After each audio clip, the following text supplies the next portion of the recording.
qualities. But tonight, he is here to talk about Google and how perhaps Google is running the world and how we can wrest control away from the three people that own Google for all of humankind. And we're very happy to have, as I mentioned, Andrew Greig with us. Andrew, how are you? Make sure I got your microphone on here. There you are. How are you, my friend? Good, good. Thanks. Can I get you to get a little closer to that mic there? All right. Whoops, we're getting a little bit of a... No. Over here. There we go. And I'll get you to swing your microphone over there, Victor Vigiani. Okay, there you go. Our good friend. Okay, we've got a mic problem. Which one do I get? That's the problem. This one right here. Okay, this one's the problem. Okay, microphone number 3, you are banished. All right, there we go. Let's try that one. Victor Vigiani from Zealand News Network, my sidekick, joins us as well. Just because he wants to hang. And you're welcome. We're doing a Google Hangout. First, before we get into this Google Inside stuff, what is a Google Hangout exactly, Andrew? Google Hangout is a way to be able to broadcast yourself on the internet through YouTube, which you can embed in your website or Facebook or anywhere else. But it's also at the same time like a WebEx or GoToMeeting or Skype on steroids. So it's Skype on steroids. I like that. Yeah, it's like everything all put together. So this is going to help us to get this message on terrestrial radio out there. Yeah, because radio really, of course, has a lot of unique content they can put out there, and the internet is a place that obviously the radio has been able to extend itself. So now, because of the unique, way radio is set up, it really seems to be going towards, Google Hangout broadcast to air to be able to reach those audiences where TV and movies and stuff are sticking through their cable and satellite and the theaters and so on and so forth, because that's their model. But this is a great way for artists and radio stations to actually to extend their audiences. And it's like video killed the radio star, so maybe you guys can get your own back now, right? Maybe you can. Right. Well, it doesn't matter. I've always said, people say, "Oh, are you worried about 60 years ago? Is FM going to kill AM? And is satellite radio going to kill terrestrial?" It doesn't matter the technology. It's about storytelling. As long as spoken word and music gets out there, whatever the delivery system, that to me is radio. I care not about the technology. It's invisible as far as I'm concerned. We're just telling stories around a bonfire. That's right. Now, if people want to join this Google Hangout? How do they do that? You just go to my YouTube channel, which we put the address on the website and was tweeted out. Okay, can you share that over the terrestrial radio? Yeah, my lovely assistant Lisa. Lisa, what's the website if people want to join this Google Hangout tonight? Let's just see. I've sent it to Albert, and he has the link. Okay, Albert, our intern, will get that for us in a moment. Anyway, the Google Hangout is it's happening, and it's a bit of an experiment. All right, you're wearing the Google T-shirt. You have a kind of a unique arrangement. You don't work for Google, but what is your arrangement with Google, this monolithic company? Yeah, we were one of the very first Google Apps resellers. In fact, in the referral program prior to the reseller program. So they call it Google for Work now, and basically it's like a single sign-in for an alternative to Microsoft Office, to to Skype, to chat, video conferencing like WebEx or GoToMeeting. It's all in one type stuff. It's all coming in one place under a social business platform that they call Google Plus and Google Plus for Business. So it's all come into one thing. So obviously there's a lot of apps there that are important for businesses and business hangouts and so forth.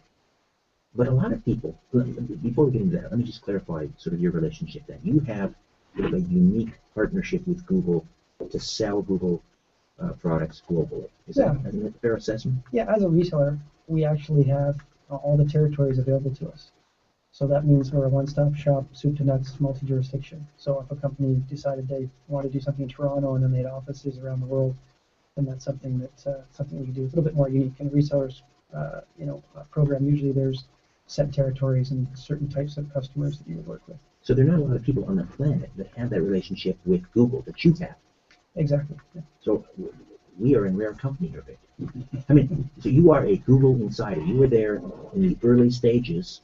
You cultivated a relationship with these people. How do you respond when people perceive Google as, ooh, Google, they're a Borg. They're allowing, they've got all these back doors, and they're allowing the CIA to spy on us. And Google is evil. Google is the problem. We gotta get rid of Google. How do you respond to that? Well, I believe that actually, as far as conspiracy theories go, whatever you focus on is whatever you get more of, right? So I guess it's better just to really, the irony is all the stuff that I'm saying is actually on the internet. You can follow along with your web browser and use Google to Google this stuff, of course. The interesting part is Google is an open book. They use open source software to be able to do all this stuff. It's a very cool culture, like as far as a culture goes, and as a business model, incredible. But yeah, a lot of people call them, the Borg, assimilation, and resistance is futile. You'll be assimilated, right? Is it? Is it futile? Well, it depends on how you look at it, I guess, because it reduces your cost by up to 70% to be able to switch from the other products in the market to this, and it reduces your environmental footprint by up to 98%. I know people are going to have to Google that one because it's almost unbelievable for that. So they're doing an awful lot of good, that's for sure, and that's why I got involved. But they're so big, Andrew, and they're so pervasive. And I'm hearing stories now that, and in fact, I read this the mighty Aphrodite translated it for me. It was in a Greek newspaper. Google owns Greece. Is that true? I guess it depends on how you look at it. Greece needed a lot of, somebody to come along to help buy a few things out, and I read that in that too. But there's quite a few pieces of infrastructure stuff they bought over there. So, do they have that kind of money and that kind of power? And we'll find out who they are. But yeah, sure. Yeah, it's a rapidly growing company, extremely, financially, successful. So it makes sense for them to go out and acquire things, of course. Shouldn't we be troubled by that? That one company has the power to buy a country? Yeah, I guess, really, as far as from a cultural standpoint, they're very open and very good. So there would be a lot of things that are very beneficial. But when you have things happen like the marketing director of Egypt for Google got involved what was going on over there in the revolution, and in 30 days he got rid of a dictator, and in 30 days it was there for 30 years. Wait a second, let me just stop you there. You're saying that the Google marketing director was responsible for toppling Hosni Mubarak? Well, he was instrumental in it, that's for sure. He was on 60 Minutes and talked an awful lot about it, and so he was that focus point for the whole thing. It was definitely a movement, so that requires more than one person. But can you spend just a little bit of time explaining how Google could topple a dictator? Well, it was a group of people using a social, platform, and he just decided to, make sure that he was talking about this, and people recognized him, and the way he spoke about it probably influenced that whole situation. He even went missing, and people thought that they feared for his life, and who got involved, and so on. So it was pretty interesting. But the interesting part is that 2 years after, the Army's still in charge, and there's still all the challenges. So it's not necessarily that these tools are out there that you can do these things, but where are the people that wanting to be able to move things forward, and what's the plan going forward, right? Victor, are you getting this? I mean, I am really trying hard. You said something a second ago that this individual for Google did what he did in toppling, and then from that, maybe we'll pick up this in a second. We'll go into a break. Yeah. Just get your question. The question is, okay, you mentioned, well, then he was on 60 Minutes. Now, that seems to be like a left hook one way and then a right hook another way. In order to legitimize what he did, he had to be on 60 Minutes. Would him being on Google have legitimized it completely, or does the mainstream media still play a role in legitimizing what this man did? I'm glad you stuck around. That's a great question. You've earned your keep. I'm a smart guy. You are. All right, we'll take the time out. Andrew Greig, Google Insider, is with us. Victor Vigiani from Zealand News Network back. Join our Google Hangout. We'll get you the website. Back with more of the Conspiracy Show, Richard Syrett. Stay with us. So, Richard, it's on your Twitter feed. So if they go to your Twitter feed, Okay. it's there. Excellent. Okay. Wonderful. So Okay. you can see it right there. Okay. It's simple.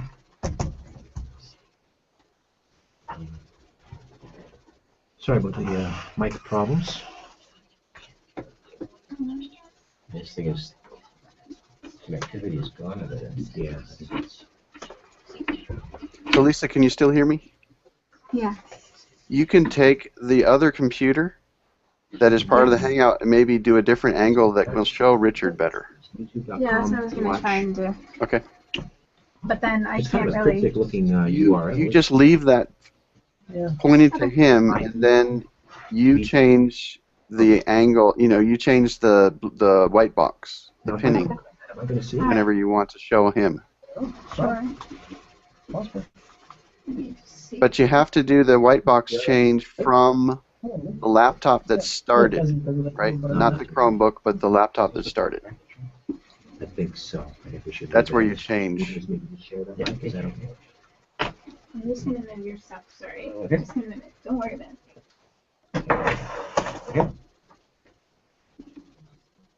Okay, you're going to need to point it down. There you go. We can see him. I'm just trying to get a better picture of you. Oh, 'cause okay. You're not really. You're What was the not so question big. again? The legitimizing it was the media or was it Well, the Yeah. thing is, Google? he did what he did, and then he put it on Google. Yeah. It happened to Google. Yeah. But then. Did you see he the said he went change, after 60 Ronnie? minutes. Why did he go on 60 minutes? No, I don't see it changed. But that's because, that's okay. I won't. It'll normally just show up inside the video, not for the film strip It's people. not. I know it's not irrelevant. It's the most powerful news television show on. So yeah, I can see it on that monitor, so that's cool. He is in the main window right now. I think that story when you tell me you want other people around the world to hear it. And by the way, they can hear us during this commercial break, just so you know. Okay. No worries. Legitimize him to go on mainstream media. What does that say about mainstream media? Well, that's good. Looks good. You'll have a better angle on Richard. So when he's talking, I would focus on him, and then when it's going back to the other conversation, you can turn it back to the Chromebook. But remember, the MacBook is the one you use to change the angle. 60 minutes? I would love to see the stats on it. That would be really interesting. Well, you just go to YouTube and look up the videos on him and see how many people watched. It's right there. And then compare it with whatever 60 Minutes said there. The ratings were, yeah. Yeah. So that's what I'm headed with that argument, is to, will it displace? You know, how powerful does it become? All right. I'll do it. Here we go. Yes.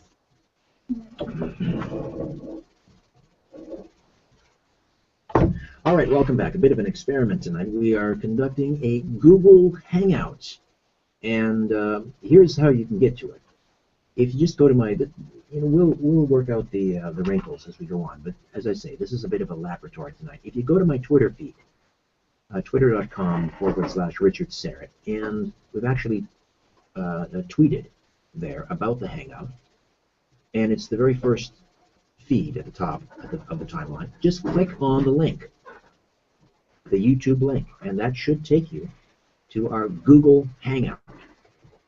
And don't worry, this is a good hangout. You're not hanging out with a bunch of ne'er-do-wells. This is good information we're bringing you. And Andrew Greig is with us, a Google insider, a bit of a technological visionary. And you look so unassuming, sitting there in your friendly little Google T-shirt and your hoodie, and yet you have a very unique relationship with the people that founded Google. What is the origin of Google? Where did it come from? I mean, how did it become this monolith? It was a search engine, of course. Two guys in a dorm, just like most technology companies that dropped out and decided to, change things. And then it morphed into buying, recently artificial intelligence companies to robotics companies to, many different things. So it's just a better way to be able to find information. They wanted to be able to make sure that all the information was accessible worldwide. to anybody that wanted access to it, right? Can we talk about its early origin? Is that okay? I mean, it wasn't just a search engine. It was a particular kind of search engine, correct? Well, there's rumors, of course, and you can go back on the internet, and there's people that, two guys in a dorm type stuff. It was, Gee, what would they be looking for late at night in a college dorm? Information on how to build a steel girder bridge? No. What were they looking for? well, it could be probably a good search engine to be able to sort all types of data, including, of course, the information as far as the internet goes. A lot of stuff is born from, the porn industry, right? So it sorts everything. So that's the rumor, anyway, that Google began as a more effective way of searching for porn. Well, yeah, any search engine actually, because in the early days and still today, of course, it's quite big. Although religion obviously has found the internet, so they're now, really big as far as searches go, compared to the porn industry. How big is Google? I mean, can you quantify something like that? Well, yeah, they're a publicly held company, so you could take a look at, their financials, and it's staggering, right? How fast they're growing. It's arguably one of the fastest growing companies ever in history, right? So it's interesting that most people see Google obviously as a tap that you turn on every day, like a public utility. Right, Water right. that comes in, Sure. you expect the water to be, You don't even think about it. yeah, to be drinkable, and it'll always be there, and so on, right? So it's just interesting to see how you get to the point where, there's three gentlemen that run it, right? The two founders and the CEO, and to see that, it could be argued that they have more information on everybody else on the planet than all of, the governments combined, right? And what does that look like, right? You've got the NSA breaking in, you've got China breaking in, for their own reasons and so on, and it's very public about that stuff. There's a TED Talk with, the CEO of Google now, that's also one of the founders that talked about that, and even in the recent book of the former CEO, talking about, what happened with China broke in. So there's really, as far as people talking about Illuminati or, whatever's out there, the 1%, the 99%, even the Queen of England had to go visit the guys at Google at their office, right? The Queen went to visit the CEO of Google. Well, she visited the offices. It was pretty interesting to watch. I think they gave her some kind of technical thing that she just looked at and went, I don't know. So Interesting. You know what? We got to get back to Victor's question. Sure. Victor, we were talking about how Google, the marketing director, may have been instrumental in toppling Hosni Mubarak during the Arab Spring. Mm-hmm. And Victor said, had a great question. Victor, it was, then he goes on 60 Minutes well, how did you describe it? Re-ask that question. Well, just essentially what I was just trying to get at is the power, the continuing power and influence of mainstream media, and how it contends with this whole vision that Greg's explaining. In order for you to legitimize what you're doing, this person had to go on 60 Minutes to legitimize himself. And in going on mainstream media, right, he automatically became legitimate. And because 60 Minutes is probably the most powerful news program on television. Right. Despite the fact that more people now are watching videos on YouTube than watching all the network news combined, probably. Well, yeah, of course, exactly. Chris made that point. But in order for legitimacy can come in all different forms. It doesn't matter how much something happens in one other sphere of influence. It can be 100 million times more pervasive, but you can still have a dense kernel of a smaller entity being more influential in terms of purveying the legitimacy of an issue of any kind, despite the fact that something else is bigger. And 60 Minutes still retains that. Sure. So I guess where I'm going with my question is, when will the legitimacy or the influence of a show like 60 Minutes has, when will that go into total decline and this other entity become as dense in its power to legitimize any issue? That doesn't matter what the issue is. Yeah, That's I mean, my we hit that point where nobody's watching anymore mainstream. I mean, at least not the eyes that matter in terms of the marketers and the advertisers. They've all teleported into the internet, ether or whatever you want to call it. Yeah, I guess a way of measuring that would be just, to go to YouTube and look up 60 Minutes and Egypt, right? And to, marketing director Google, and to check this out, right? And to see on the videos how many people have actually viewed them. And then if you could see, 60 Minutes viewership for that live presentation when they had it, you could pretty much see the data yourself as far as when that kind of is, right? But yeah, it makes a lot of sense that he wanted to be able to let the rest of the world know what was going on, to be able to help out his situation there, right? So I don't know when the time would be. You'd really have to take a look at the numbers on YouTube and to see what. Right. But do you see that time? Do you see that time coming when somebody at CBS is going to just turn the lights off and on 60 Minutes, just go click, and it no longer exists as a viable purveyor of any kind of information where people go to get their information on a Sunday night at 7 o'clock Eastern time? Well, when a new paradigm replaces the old one, right? We go from horses and buggies and buggy whips to cars. The guys that made buggies and buggy whips coaches didn't make it into the automotive industry. So we're going through a time when it's a new paradigm replacing an old one. It's a generational thing. There's such a gap in between. It's happening so fast that, to answer the question is, yeah, it is very likely one day that, that'll be turned off or it'll morph into something. Either they adopt this new way of doing things, right? Yeah. Well, the CBC is going through the same thing. It's struggling to survive. Right. They're gearing more of their content towards portable devices. That's right. That's where the eyes and the ears are. Talk to me about the transfer of wealth then that's going on during Google's rise to world dominance. Yeah, it's basically it's going from like your Facebook and your Microsoft and other things, just those alone, tipping over towards Google, is all going to that one place. This is arguably the largest shift in wealth and influence in the world, and that's an interesting point, right? So, are they good or are they bad? Well, they sure feel good. They feel like the guy next door, and you can trust them and everything and so on. The question is how do we make sure we don't end up in the same situation we've ended up in the past, right? So, certain people having a certain amount of information and being able to use the information to benefit only the few. So,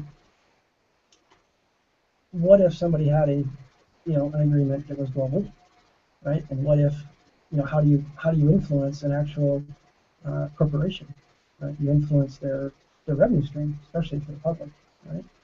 So how would you do that? Well, you influence your customers. Well, what if collectively you formed a buying group and you were the largest customer of Google and you brought most of the customers to Google? So I've had this idea, what if with the global agreement that we have is to be able to make it that everybody can have like a co-op and a credit union and a WestJet put together where it's all completely distributed as far as ownership goes. And that way it becomes, the largest lobbying group and, influence in the world. But Google is really just a supplier and everybody has a voice rather than just people that are, putting money in the open stock market or people that are internally running the company. Because right now there's very few people, right, that are part of the decision-making process. That's this huge influence. So you want to. Sounds like you want to wrest control of Google from Google. Well, it's good for both sides, right? Because at the end of the day, you want to decentralize the decision-making process, right? And also gives loyalty to somebody like Google, right? So to be able to make sure people trust them because it is cloud computing. Your stuff is sitting out there somewhere, right? Our slogan is we make cloud computing rain money for you, right? But how do you know they're doing the right rain dance? And is it going to rain? When's it going to rain? How much? The trick is this is a way for people to consolidate. Like you've got your, we are the 1%, we are the 99%, right? I'm a grade 9 dropout.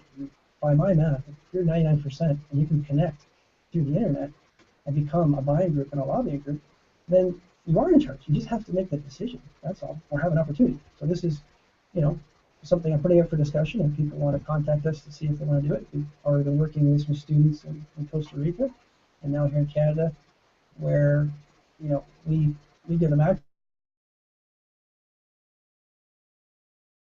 so they can work and make income. University.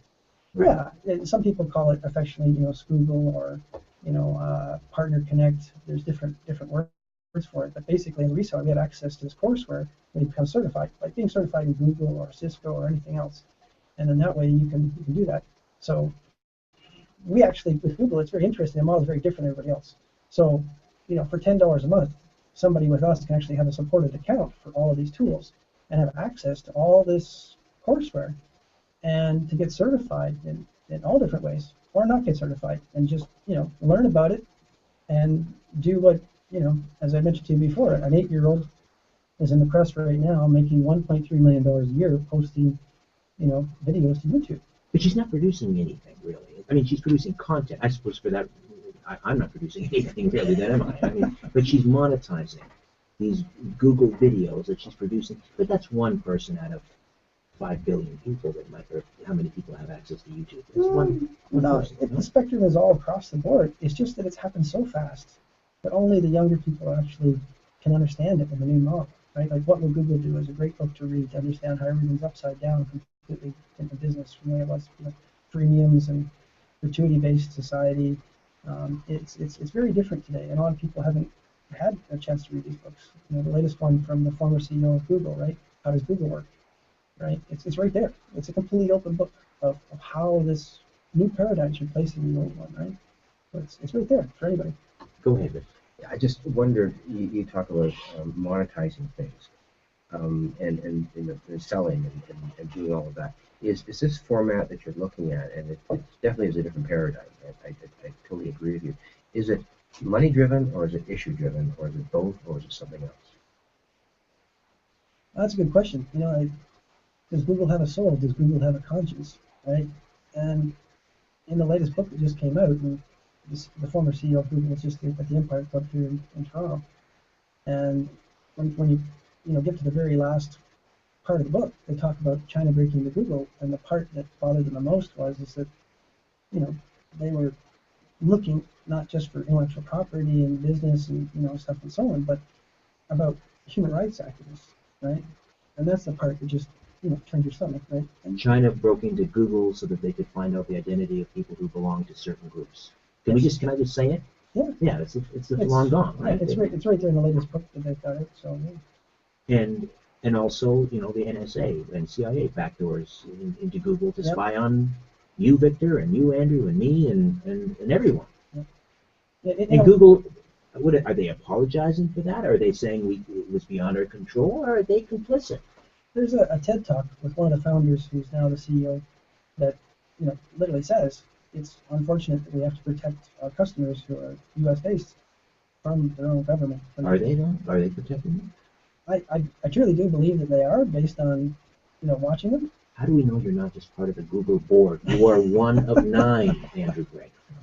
I'm a reseller, so it's I'm apart from them, right? So I'm not internal, I'm external. But you bought the T-shirt. Yeah, I did. Actually, they gave it to me for free. Sorry. Okay. We'll be back with the Conspiracy Show. Google Insider Confessions of a Google Insider. Victor Vigiani from Zealand News Network is here just because he asks great questions.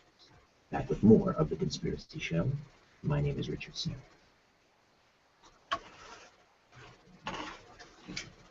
What I find interesting is having a background in linguistics and the kind of language that you're using as part of the paradigm movement towards changing language. You said something about a TED Talk. What's that? Well, TED Talks, it's like Idea City, but down in the U.S. they're called TED Talks. It's Okay, never heard of it. Okay. Oh, never heard on YouTube. I mean, in greatest addition minds. to a lot of other terms that I had no idea about. Yeah. So when you begin to change language, you change perceptions. Oh yes. Okay. So if a certain group in society doesn't have access to those, words are just vibrations, and if you hit certain frequencies, then like Google is the collective consciousness, but nobody's in control. Oh, that's good. That's scary. We got to come back with that. Collective Google consciousness is collective consciousness. You think, no one's collective consciousness. What do you mean by collective consciousness? Well, Hollywood is a tree, and then they made ones out I of just it want to to let be you able guys to know that use you're for being magicians. recorded So it's doing the hypnotized. break Oh, for on you? here. Yeah. Oh, okay. Just so you- Oh, that's good to know. Do this Okay, thing. that'll probably be edited On a out, much though, I'm bigger guessing. scale. Yeah. To what end? How's it going? Yeah. Like I'm certified Yeah. neurolinguistic Yeah. programming. Two computers, So, that's fine. so you Yeah. can see I'm Yeah, it'll just be easier Yeah. for me to Well, control. the from use of over there language, and then the use have of language two set up. creates, Okay. synaptic connections So you, in does that mean cultures. you're And able when to you come in every week? to do when this? you do that, Are you, is that? I don't know if he's doing this. sure. We'll see what the response is and how it goes. But you're nice enough to let me plug stuff like radio stations can do this. Artists, we can free your mind. The rest will follow, right? Yeah. And make some money. Be your own label. Yeah. Lady Gaga, Desmond Tutu, Dalai Lama, Obama, right? Jeez, we could break out a rhyme here. Obama for I want to be a Google boy. Hey, you want to be assimilated? Tell me. You just admit. You want to be assimilated, right? Resistance is futile. Please do not attempt to adjust your radio.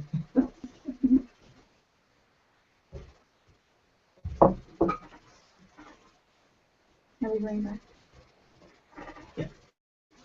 By the way, just for yourself and everybody out there in the other lands, the radio's not listening to us. Everybody else is listening to us. That's right. Even though we're not on the air, we're We're in on the the Google air. Hangout. Yeah. And the interesting part is that you're pioneering this because the radio stations are all going to wake up fast. Really, really fast. And artists, really, really fast. Cool. Well, you got to get the message out there. Welcome to our Google Hangout.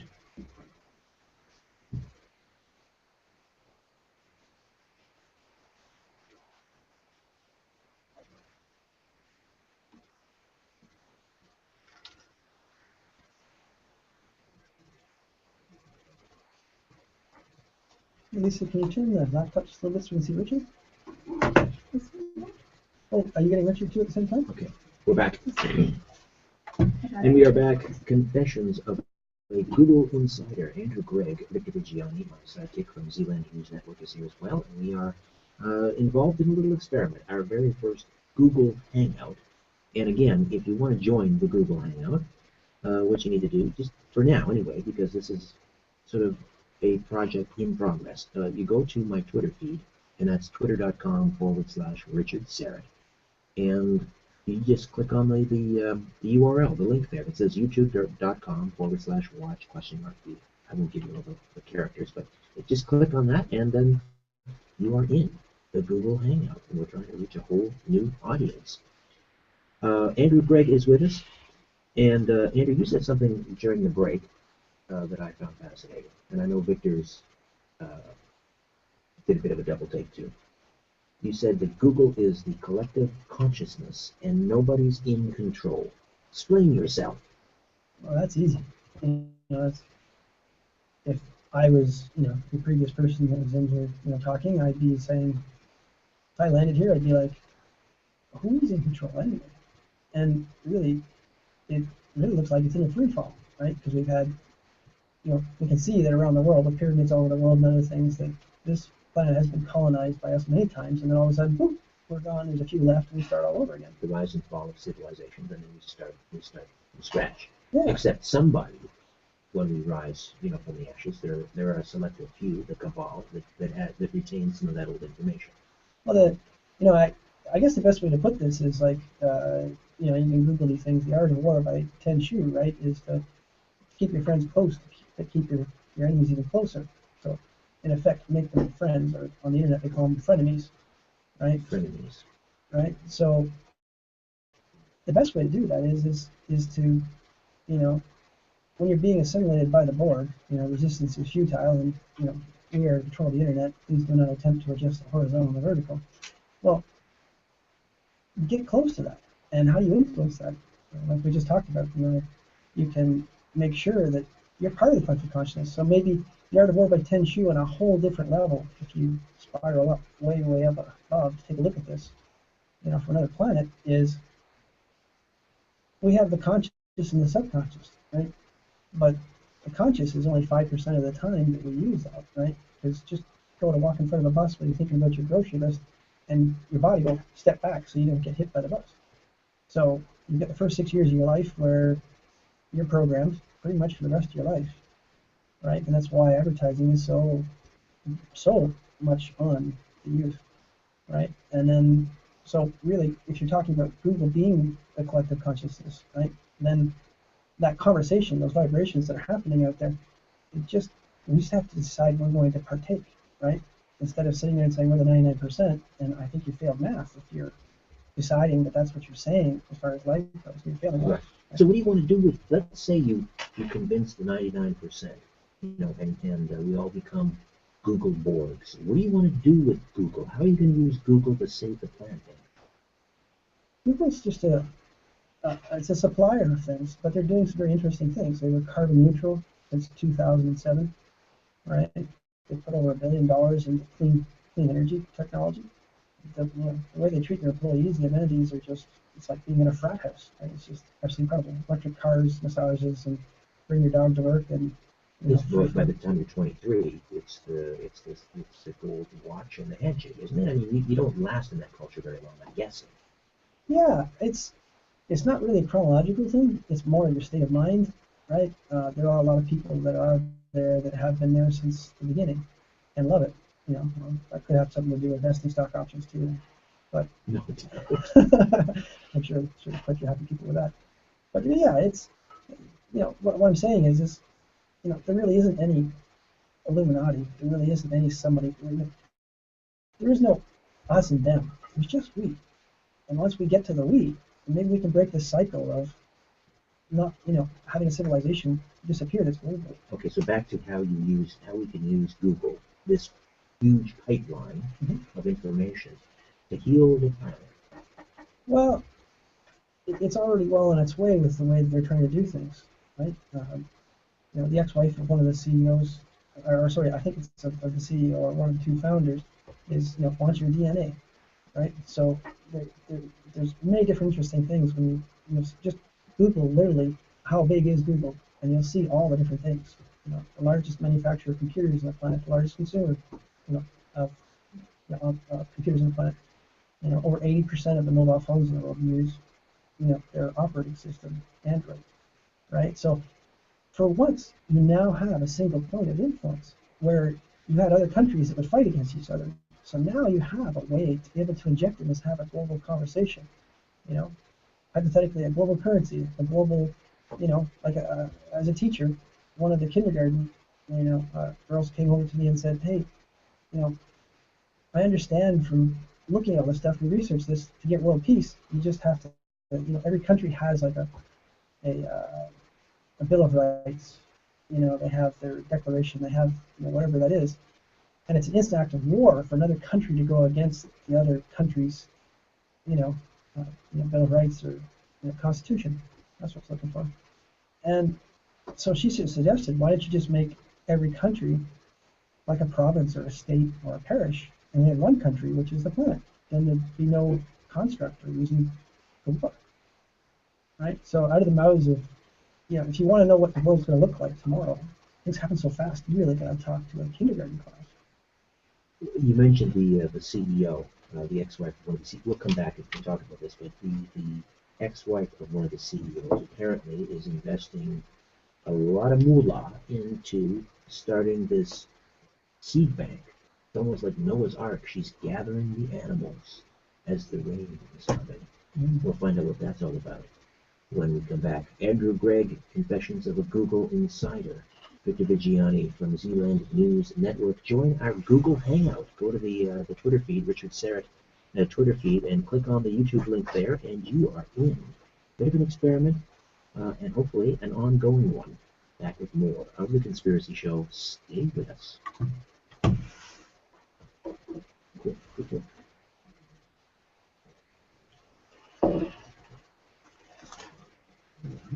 Want some water?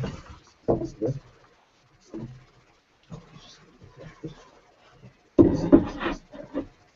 Okay. So just a reminder, guys, you guys are still being recorded. We're still being recorded, yes.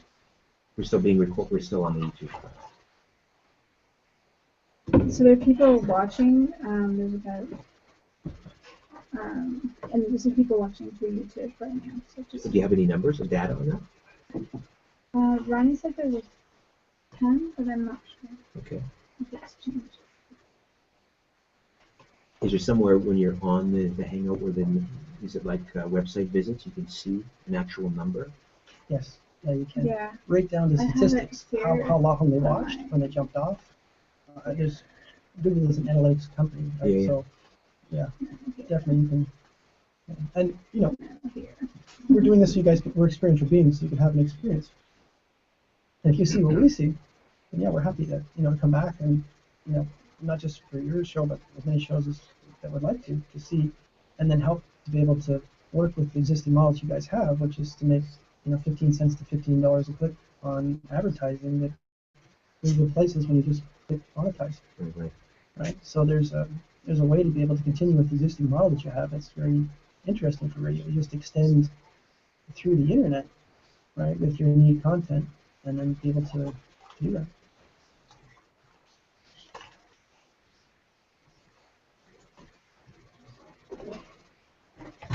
Hey, just a reminder, Follow the Truth is coming like a freight train.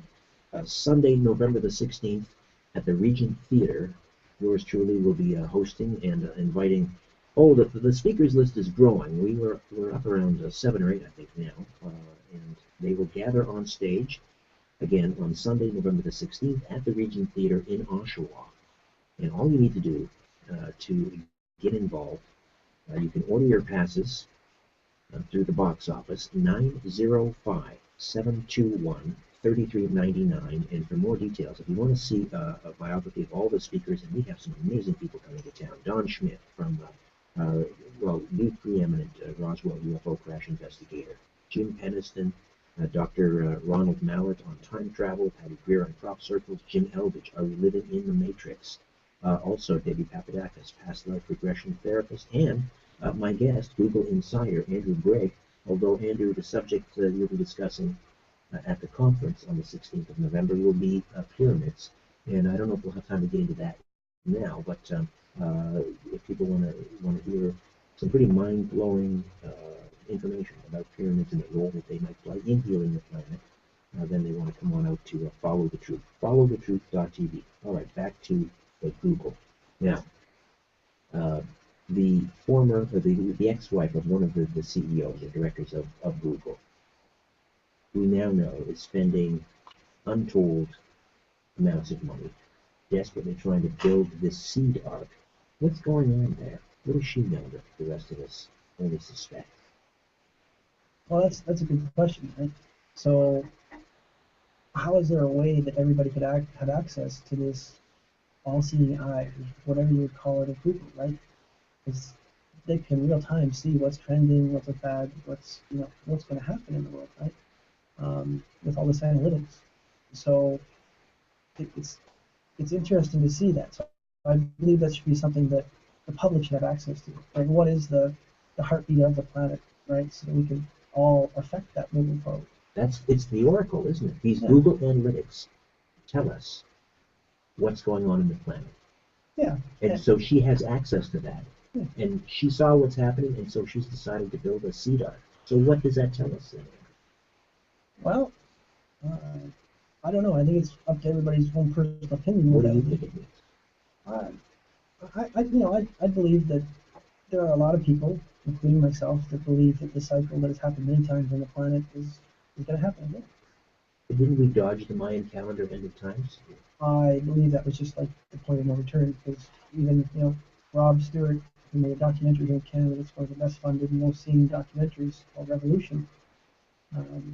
Even the trailer, 1.5 minutes, it's pretty convincing that he says the oceans are 30% more acidic than they should be in the last 100 years. We only got like 10 to 15 years left before algae blooms are not there, and many other things that we need to be able to sustain life as it is. Like a place you really live is at the top of a very large mountain range. Look at the Sierra Indians. Look at many Tibet. Look at these people that have been around for a long time, don't seem to be hugely part of the conversation that are hinting towards things, are on mountains, right? So, and they're there for a reason, I believe, right? That's really kind of the Noah's Ark of the world, is to be on top of a mountain that's above all these issues. Is things Because at that altitude you can survive massive radiation and so on. because it carries in the cloud. There's certain layers to the atmosphere, right? So you want to be above all those issues. And the mountain itself has water coming out through the top of it that takes many years to come out from the ground source. You'd have water, you'd have food, you'd have vegetation, that gives you oxygen. As long as you're above the cloud cover, because everything, is sitting up there, whether it be volcanic or an asteroid or whatever it may be, right? Does the CEO of Google and the founders, do they know, for example, that you, a person who has the rare distinction of being one of the few global partners with Google, not the only, but one of the few, do they know you're sitting here doing a Google Hangout talking about what's going on at Google, and are they okay with it? Well, I'm sure they have very busy lives, so there's many things that are obviously that are happening, like the NSA and China and other things that are looking at. But we do have people, to answer your question, on our team that do have relationships on our executive team with the founders of Google and the executives of Google. So yeah, it's been an ongoing conversation over time, and for Google to grow, to enter the Chinese market, which has been a challenge in other markets, Canadian/Costa Rican companies geopolitically neutral that could take these standards, take it to a place where people can store their data locally and have access to the entire software code, would make people sleep a little bit better at night and have a global platform that everybody could rely upon. It's like a global utility, right? A global utility that everybody has access to. It sounds good. Victor, are you ready to assimilate into the Google board? I gotta say no to that one, but Why? well, I just don't understand exactly where it's going. I mean, if the goal is to have people live on mountaintops because of what's happening below them, I'm not quite sure I buy into that. What do we have to do to eliminate the possibility of that occurring? And if Google can be part of the change factor, I think that's what he's saying, right? That's what you're saying. Can it be? Yeah. If you monetize things to a point where everyone's just after money, then I think you're barking up the wrong mountain. If there's monetization to eliminate the cabals that are controlling things and eliminating worldviews that disallow us to, for example, admit that we're not alone in the universe, and where are we going with that one? If Google is moving towards that, as I said earlier, if it's an issue-oriented platform, by all means, we need to move in that direction. But if it's going to be something that's going to monetize and eventually partake in an economy that will eventually not exist anyway, so that money will not exist one day. It will be archaic. So when you're talking about Google monetizing it, it's moving towards an end game that will exist eventually. But if you're a Costa Rican child the standard of living in Costa Rica is comparatively pretty good, I'm thinking. But in other parts of the world, let's say you're you're living in Bangladesh, and you don't have access to one of these microfinancing banks or something. How is Google going to change your lot in life? Well, back to the kid that's making $1.3 million a year at the age of 8, right? So it really lowers the barrier to entry for people to socially and economically uplift themselves, and at a young age they get self-esteem. And once they have that perpetual motion machine of self-esteem, they can find their God-given gift or passion and hone that and share it with the world. And the byproduct of doing good is making money. The revenue models is really what's changing in the world, right? And with Google, they're driving a lot of things to zero. So they're lowering the barrier to entry in a huge way for people to be able to be a part of that. So what used to take to become somebody that made a lot of money, had a lot of influence, is now available to somebody that can do it in a matter of days, or minutes, or hours, right? Let's hang on a second. You know as well as I do that if everyone were to be at that level of monetization, of enjoying the capital that's available, that's impossible. There's not enough money to go around to monetize situations for everyone to buy into a money system that doesn't. You're saying it's unsustainable. It's we not can't all sustainable. live. We cannot. If we had everybody living at $50,000 a year on the planet, it's impossible. That cannot happen with the current monetary system that's in place. So if you're moving in that direction, I don't know. I just have to rethink the whole idea of people buying in at certain levels to make money. When does that stop? You eventually have to eliminate some people from that model. Some people will not be able to participate in them at all. So where are you going with it? That's my only question. Yeah, it's not, it's where we're all going with it, right? It's like watching Star Trek, in 1968, and now we have, flat screens, and we have, beaming up static communicators, and we're talking to computers and stuff, right?